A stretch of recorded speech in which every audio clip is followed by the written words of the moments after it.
ni? Pusing lah. Kepala pusing. Kenapa ni? Kenapa ni? My room, kenapa kamarku berpusing-pusing ni? Kenapa ni?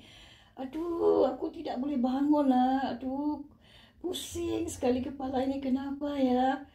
Aduh, kamarku berpusing-pusing seperti gasing. Ya, kenapa ini?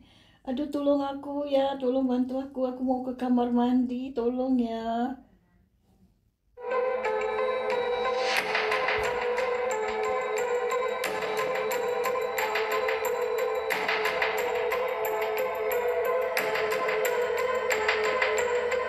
Ya, itu dia. Apakah tanda-tanda Anda bila Anda bangun dari kamar, ya, dari tempat tidur Anda, Anda merasakan pusing sekali kepala Anda, ya, berpinar-pinar, ya, seperti kamar Anda itu berpusing, ya, sedangkan kamar kamu tidak berpusing, ya. Yang berpusing adalah kepala kamu. Kamu terasa pusing sekali. Apakah tanda itu? Ya, Anda perlu berhati-hati. Itu menandakan ya gangguan daripada perjalanan darah Anda, ya, perjalanan darah Anda menuju ke otak Anda, dia tersumbat. Ya, itu dia. Ya, sekiranya Anda memaksa diri pergi ke kamar mandi kerana Anda membuang air kecil ataupun air besar, ya. Ini biasanya berwaktu di waktu awal pagi lah, ya, ketika 5:30 lebih pagi. Ini biasanya kita bangun, ya, untuk pergi ke kamar mandi. Kalau Anda memaksa diri Anda pergi, amat berbahaya. Anda perlu bantuan daripada keluarga, ya. Anda jangan sesekali bangun sendiri pergi ke kamar mandi. Kemungkinan besar Anda akan jatuh. Akibatnya sungguh bahaya, ya. Kita pernah dengar orang jatuh di kamar mandi langsung stroke, ya kan? Memang terbukti banyak sekali berlaku, ya. Kalau ini berlaku pada diri Anda bertenang, Anda berehat dulu, ya. Sebelum itu aku ingin bercerita, ya, tentang sebab-sebabnya kenapa kepala kita berpusing seperti gasing itu, ya.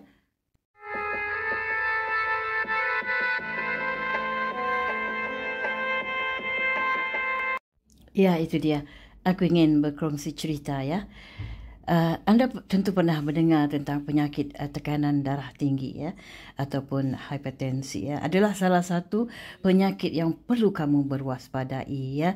Pasalnya penyakit ini seringkali tidak menunjukkan gejala serius, ya. Kamu boleh tidak menyedari bahawa tubuh sudah terserang, ya. Dia terserang dengan kita tidak sedari penyakit yang satu ini sampai kemudian menyebabkan komplikasi, ya. Jadi cara untuk mengetahui tekanan darah ini dengan melakukan pengukuran, ya. Kita perlu berjumpa doktor untuk memeriksa, ya, tekanan darah kita, ya. Jadi caranya dengan menghitung beberapa banyak darah yang melewati pembuluhan darah dan jumlah resistensi yang dipenuhi darah saat jantung, ya, saat jantung kita memompa, ya. Perjalanan darah itu tersangkut-sangkut, terganggu, ya. Jadi arteri yang sempit, ya, perjalanan pembuluhan darah yang sempit meningkatkan jadi semakin sempit. Jadi arteri semakin tinggi tekanan darah seseorang itu, ya. Semakin tinggi semakin sempit dia, ya, pembuluhan darah lah, ya. Dan jadi pada jangka waktu yang panjang peningkatan tekanan ini menyebabkan masalah kesihatan, ya. Jadi termasuk penyakit jantung, ya. Dia salah satu daripada tandanya ialah kita agak sedikit lemah lah, ya, tidak berdaya gitu, ya. Tapi yang tepat sekali kepala kita berpusing ketika kita baru bangkit dari kamar tidur kita, dari tempat tidur kita. Dia berpusing. Itu berbahaya. Jangan Anda paksa, ya.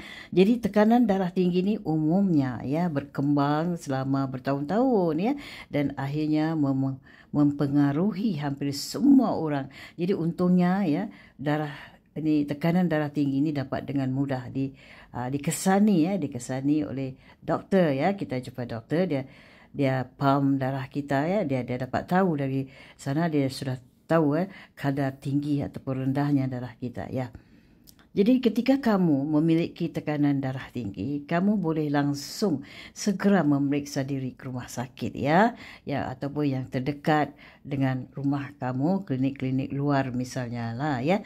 Jadi untuk menemui doktor, jadi buat janji dengan doktor melalui supaya tidak kesibukan dan diskusi dengan doktor mengenai cara mengendalikan tekanan darah tinggi ya. Jadi sementara itu beberapa gejala ya hipertensi ini yang perlu kamu ketahui adalah kepala kita pusing sekali ya. Pusing seperti kipas ini ya. Sakit kepala ya. Kepala kita selalu sakit sampai ke tengkuk-tengkuk kita juga sakit, sesak nafas ya. Gejala seperti ini orang muda pun akan kena ya, bukan sekata orang yang sudah berusia ya. Jadi sering kena flu ya, sakit dada ya, dada yang tidak selesa bila kita bernapas ya, perubahan pada visual seperti penglihatan kita agak buram lah ya, macam samar-samar ya, tidak jelas ya. Jadi itu berarti dalam darah kita tu, dalam air kencing kita ada sedikit darah terkandung ya. Jadi gejala-gejala yang di atas ni memang apa kata orang tu tidak terjadi pada semua orang yang mengidap darah tinggi, tetapi mereka harus segera ditangani ya oleh ahli medis. Jangan menunda, jangan sekali menunda ya pergi pemeriksaan ke doktor. Jadi gejala-gejala di atas ni kerana boleh mengakibatkan fatal ya. Jadi cara terbaik untuk mengetahui apakah kamu tengah mengidap darah tinggi adalah dengan melakukan pemeriksaan tekanan darah ya secara teratur ya. Apalagi jika kamu memiliki riwayat keluarga ya yang mengidap penyakit seperti yang tersebut ini. Jadi pemeriksaan harus rutin ya, disiplin dilakukan untuk mencegah komplikasi. Sebenarnya kalau anda menghidapi darah tinggi ini banyak sekali komplikasinya ya, perlu berhati-hati ya. Ya itu dia. Jadi perubahan gaya hidup sehat adalah yang disarankan untuk mengendalikan faktor-faktor penyebab ya darah tinggi. Jadi berikut ini pengobatan rumahan yang paling umum yang pernah kita lakukan ya. Jadi mengubah pola makanan menjadi lebih sihat, diet sihat ya. Kita perlu berdiet ya. Berdiet itu bukan berarti tidak boleh makan, boleh, tapi biar disiplin lah ya. Jadi untuk jantung dapat membantu mengurangi tekanan darah tinggi ya. Jadi hal ini penting, mengelolakan tekanan darah agar berada di batas aman ya, sehingga boleh mengurangi risiko beberapa perubahan pola makan yang disarankan ya, iaitu mengurangi daging merah. Ya, daging merah ni janganlah sering-sering makan ya. Jangan sering makan daging merah ya. Jadi kurangkanlah makan daging merah dan menggantikannya dengan makanan yang seperti sayur ya, buah-buahan dan ulam-ulaman lah ya. Ulam-ulaman yang ada di taman rumah kita, di belakang rumah kita yang kita tanam itu dan biji-bijian ya. Seperti mengurangi makanan tinggi garam ya, yang mengandung garam tinggi seperti ikan asin misalnya ya. Ada orang suka makan ikan asin, katanya pembuka selera. Itu amat tidak digalakkan ya, menyebabkan kita kena darah tinggi ya. Darah kita tidak boleh berjalan betul ke otak kita, dia tersumbat, amat berbahaya ya. Jadi mengurangi makanan tinggi garam dan mengurangi makanan ataupun minuman yang manis-manis ya, meningkatkan aktivitas kita meningkatkan aktivitas fizik kita. Kita berkebun misalnya membersihkan taman dan kebun kita, itu pun kita gerakkan kita mengeluarkan keringat kita. Jadi untuk mencapai berat badan yang sihat ya, jangan terlalu gemuk ya. Jadi maka kamu harus lebih aktif secara fizik selain membantu menurunkan berat badan. Jadi olahraga membantu. Jadi olahraga ya membantu ya mengurangi stres kita ya. Kalau kita stres pun boleh menyebabkan kita darah tinggi juga ya. Jadi olahraga membantu kita ya mengurangi stres, menurunkan tekanan darah ya. Jadi memperkuatkan sistem memperkuatkan sistem. Jadi kita lakukanlah aktivitas fizik ya sekurang-kurangnya minimal 30 minit sebanyak 5 kali seminggu, kalau lebih lagi bagus ya. Jadi kelolakan ya, kita kelola mengelolakan stres. Olahraga adalah cara terbaik untuk mengelolakan stres, ya. Mengelolakan stres kita, jika kamu mampu mengelolakan stres, maka dapat menurunkan risiko alami tekanan darah tinggi kita, ya. Jadi sementara itu, hal untuk apa kata orang membantu mengurangi stres adalah meditasi, ya. Meditasi yang cara yang betul, tapi bukanlah tengah-tengah hari sibuk kita menguruskan rumah tangga, ya, sedang masak dan mengemas rumah, mengatur segala kerja di rumah, kita buat meditasi. Itu tak boleh, ya, tidak digalakkan. Maksudnya di waktu rehat lah, malam misalnya, ya, meditasi secara spiritual pun lebih bagus, ya. Jadi mengatur pernafasan, picit, mengurut badan kita, ya. Lebih-lebih lagi di tapak kaki kita, kalau kita dipicit-picit, ya, diurut-urut menggunakan ibu jari, itu bagus. Itu lain kali aku tunjukkan, ya, caranya, ya. Jadi kita relaksasikan otot kita, yoga dan tai chi, yoga atau tai chi. Kalau anda boleh, ada ilmu tentang tai chi, ya, bagus itu, ya. Jadi selain pada itu, tidur yang cukup juga dapat membantu mengurangkan peningkatan stres kita, ya. Jadi kita aturlah pola hidup kita lebih sihat dan bersih, ya. Jika kamu seorang yang seorang yang perokok, cubalah kurangkan ataupun berhenti terus, cuba berhentilah terus, ya. Jadi ini semua salah satu daripadanya, ya. Kalau kita terlalu banyak merokok, kita juga boleh kena darah tinggi, kerana dia panas, dia mengeraskan, macam mengganggu perjalanan darah kita tersumbat mengalir ke otak kita, ya. Dia ada mengandungi sejenis gam yang boleh melekat, nikotin, yang melekat. Jadi dia boleh mengganggu perjalanan pembuluhan darah kita yang mengalir ke otak kita. Itu juga boleh terjadi jugalah, ya. Salah satu daripadanya, ya. Kalau boleh berhenti. Kalau enggak boleh, perlahan berhenti, ya. Kurangkanlah, ya. Jadi itu, ya. Ini semua memicu tekanan darah tinggi kalau terlalu banyak sangat merokok, ya. Jadi sementara itu, jika kamu secara teratur, ya, mengatur makanan setiap hari, hindarkan alkohol terlalu banyak atau terlalu meminumi minuman yang mengandungi alkohol, itu cubalah elakkan. Itu juga salah satu daripadanya juga, ya. Itu sebabnya beberapa cara yang dilakukan, ya, untuk menurunkan tekanan darah tinggi, ya. Imbangilah pola makan sihat dengan gaya hidup yang teratur setiap hari, ya. Itu kita perlu sangatlah mengatur pola hidup kita setiap hari, ya. Sebab-sebabnya kita menyebabkan darah tinggi daripadanya adalah stres, karena kita tidak mengatur pola hidup kita, seperti kurang tidur, ya.